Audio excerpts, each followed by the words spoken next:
এর বেতন বি এর থেকে 50% বেশি, তাহলে বি এর বেতন এর কত শতাংশ কম? উত্তর, ধরি বি এর বেতন ইজিক্যাল টু 100 টাকা,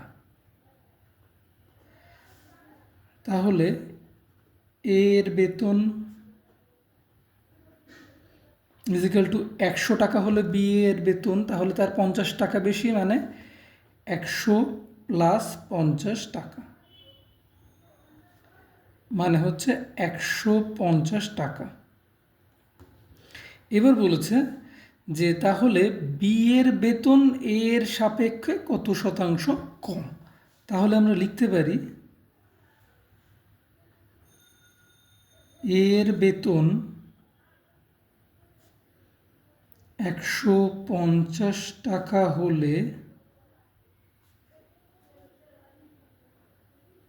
বি এর বেতন কম ইজিক্যাল টু 50 টাকা। 150 মাইনাস 100 মানে 50 টাকা। যখন এর বেতন 150 টাকা হয়, বি এর বেতন কম হয় 50 টাকা।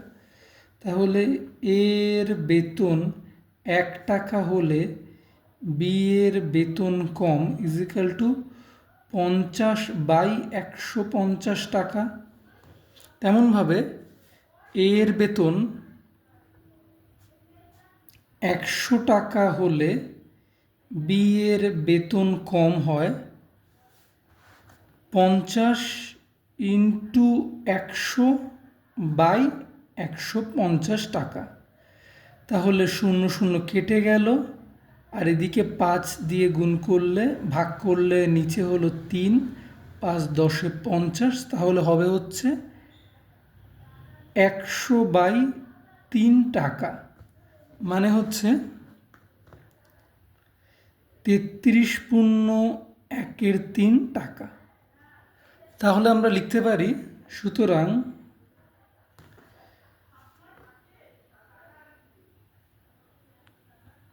বি এর বেতন